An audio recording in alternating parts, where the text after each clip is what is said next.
recount this story at parties, I tell it like a joke.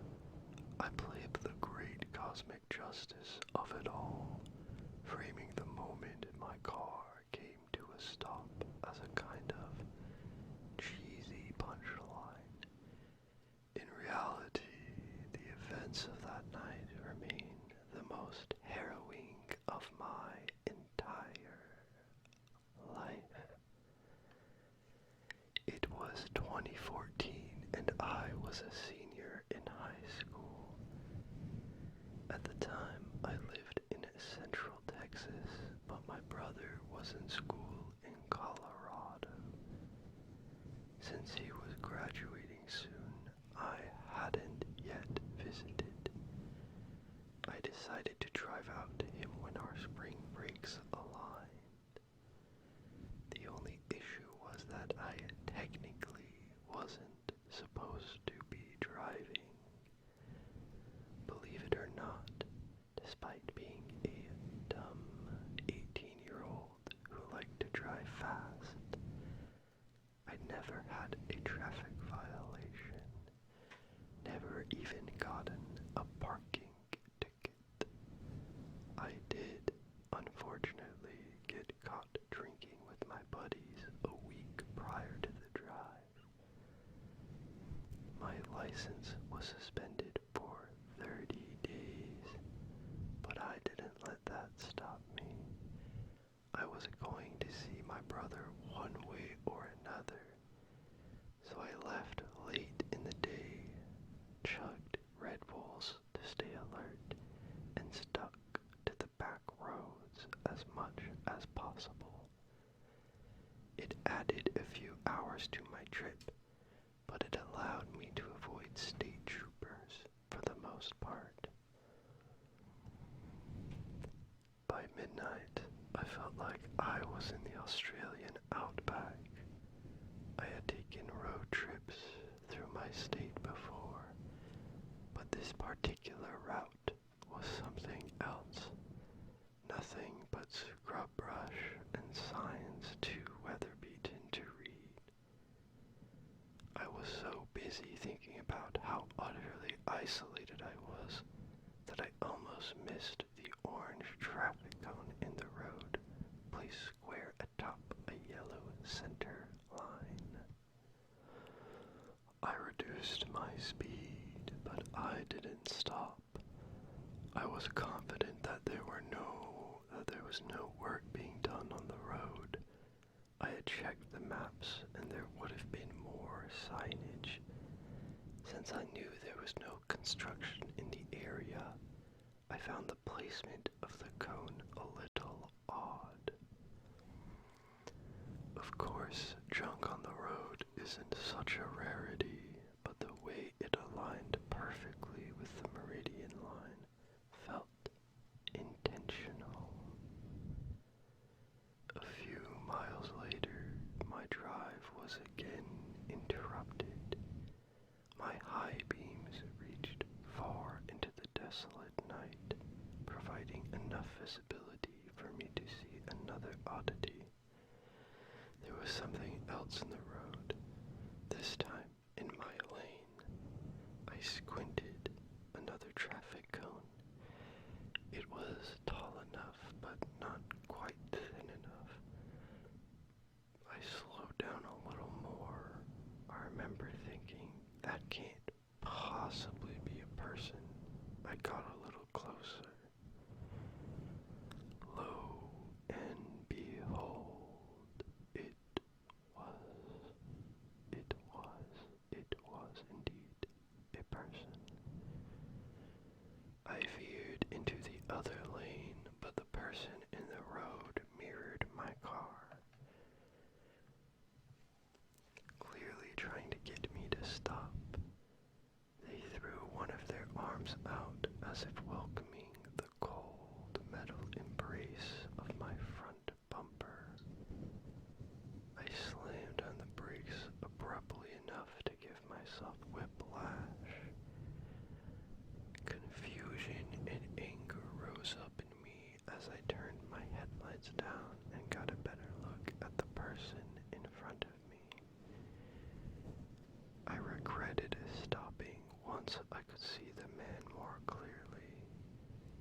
first glance, he seemed like a normal guy. He was tall and middle-aged, clad in blue jeans and a long tan coat. He had no particularly distinct facial features except for a set of blue eyes that somehow seemed too small for his face. He gave me a wide grin when he saw me stop. I guess he could have just been relieved, but I couldn't give him the benefit of the doubt due to what he was holding. Balled up in his hand was something small, furry, and bloody. I couldn't tell exactly what it was, but it kind of looked like a dead rat. I had no idea why he'd be holding such a thing, and it didn't really matter. All I knew was that there was something wrong with the guy. A suspicion only exacerbated by the fact that he still had one of his hands behind his back. Was he hiding something? A weapon? I took my foot off the brake. I might have been dumb enough to stop, but at least I was not dumb enough to stay. As I tried to maneuver around him, the man again moved in front of my car, but when he saw I wasn't going to stop, he took a step back. As he did so, he let his arms fall to his sides, and I saw what he'd been concealing behind his back. A large claw hammer. I sped off, not entirely believing what had just happened. There was a small chance that the guy genuinely needed help, but I sure wasn't going to stick around to figure that out. As I drove off, I looked in my rear-view mirror before the darkness swallowed him. I saw the man starting to run after my car. For a second, the sight made me nervous, but then it just made me laugh. Did he actually think he was going to catch up? I watched him disappear from view with a smile on my face. Freaking idiot, I said to myself. Now here is the punchline. The punchline. The punchline. No sooner did the words leave my mouth than my car jolted forward with a sickening thud. I looked back at the road, but it was too late. There came several pops in quick succession, loud as gunshots. My dashboard lit up like a switchboard, warnings blinking uselessly as my tires chewed themselves to pieces beneath me. The car started to drag left, the steering wheel fighting me as a low flapping sound rose up from the wheels. When I stopped the car, I gave myself a moment to catch my breath, then threw the door open and hopped out. Using the flashlight I kept in the glove box, I assessed the damage. All four tires were shredded, strips of rubber curling off like dead skin. I just stood there for a second, light shaking in my hand, unable to believe how fast everything had happened. I angled the beams back down the road, sweeping over cracked asphalt and weeds. back, half hidden in the dark, was a spike strip. I hadn't seen the damn thing at all. Between where I'd encountered the man and where I'd hit the stinger, there was a slight hill. I couldn't see over the hill, couldn't see much of anything, but somehow I knew I was being pursued. The man with the hammer, who was probably the one behind the traffic cone and the spike trap, was making his way toward my car at that very moment. I had only put about a half mile of distance between us, which meant I maybe had 5 minutes tops to figure out what to do.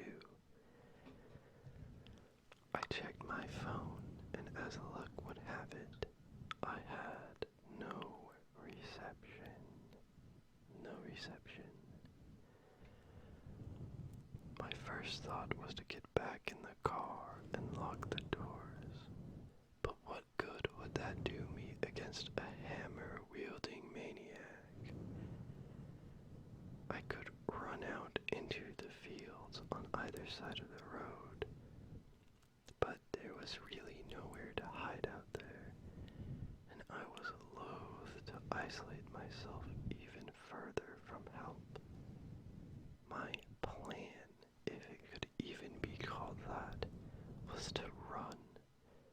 First, I turned on my headlights to alert passing cars.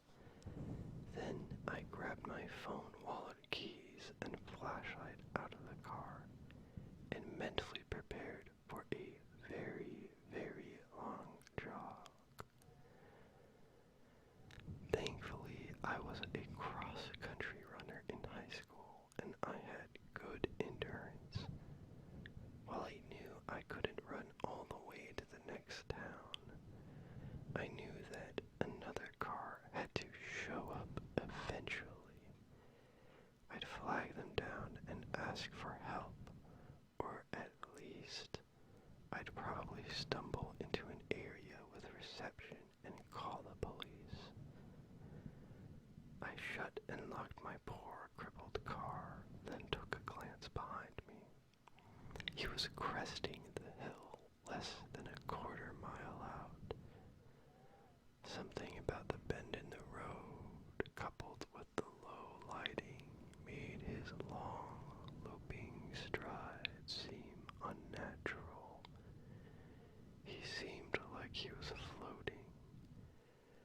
I was already freaked out, but seeing that made me feel I was being chased by something not entirely of this world.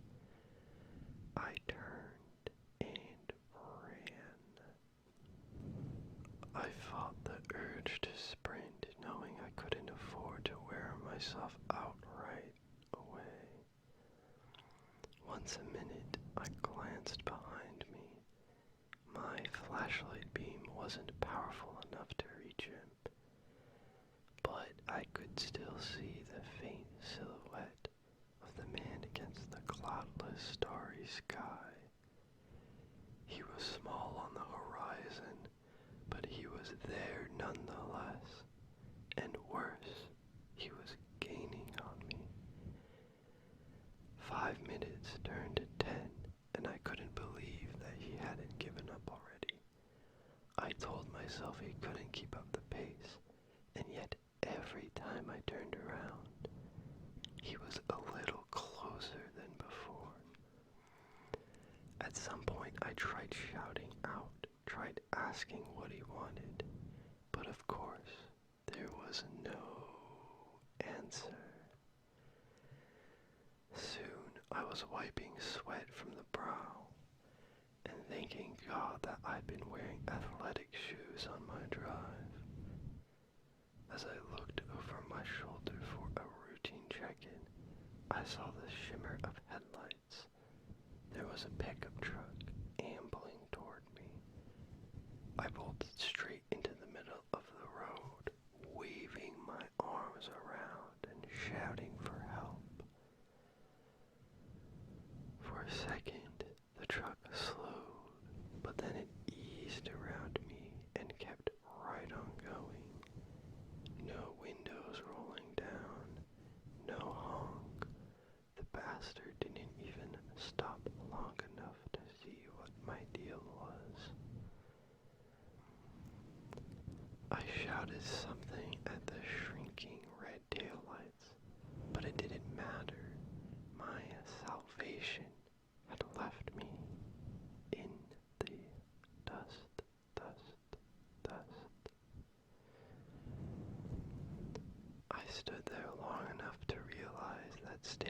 still was a bad idea, and then I pushed down my rage and disbelief.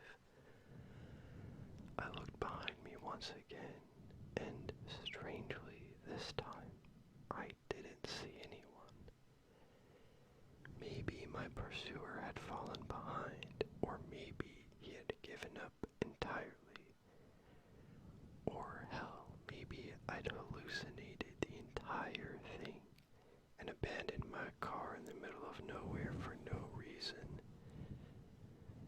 In any case, I kept moving, periodically checking my phone. I guess I was due for some luck that night because after another half mile, I saw a car on the road. On the side of the road, a red Dodge Charger. It was turned off and dark inside, but the tires were perfectly intact. There was no visible damage on the car, certainly no evidence of hitting a stinger, and that fact made me wonder if it belonged to my pursuer. I made my way to the car. There was no person inside, but there were keys in the ignition. Usually this is where I end my story. Dodge Ex Machina to the rescue. I settled into the driver's seat and breathed an enormous sigh of relief when a turn of the keys brought the engine roaring to life. By some miracle, the car was drivable and it had enough gas to take me to the next town.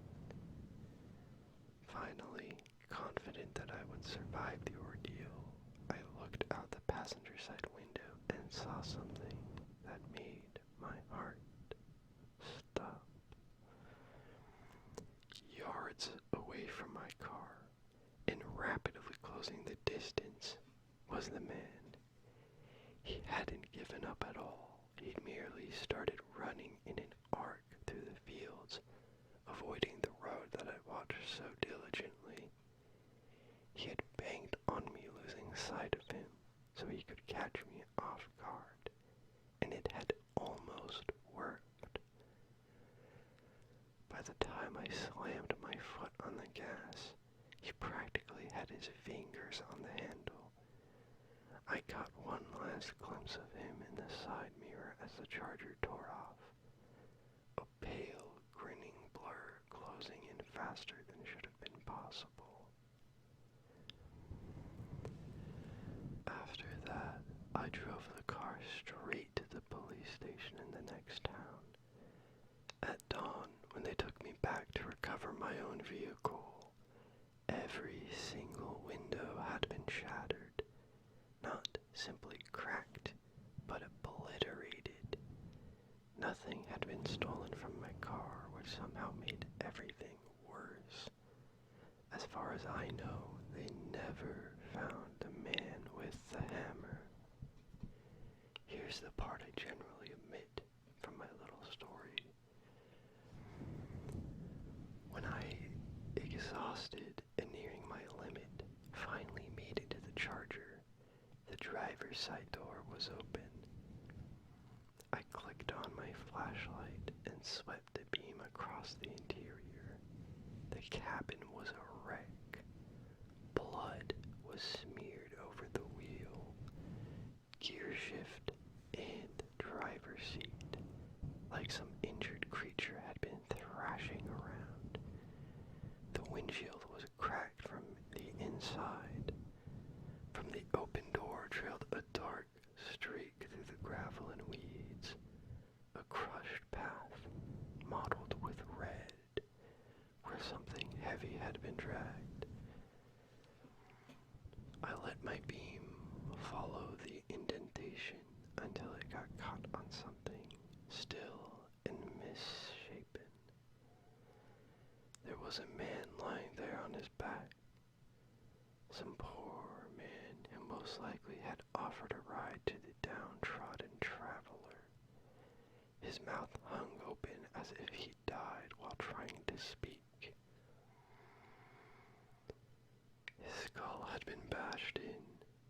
Part of it was just gone, leaving a cave above his eyes where something heavy had landed over and over again. The white of his skull shone moon-like under my light. That matted clump in the hitchhiker's hand wasn't roadkill. It was a whole scalp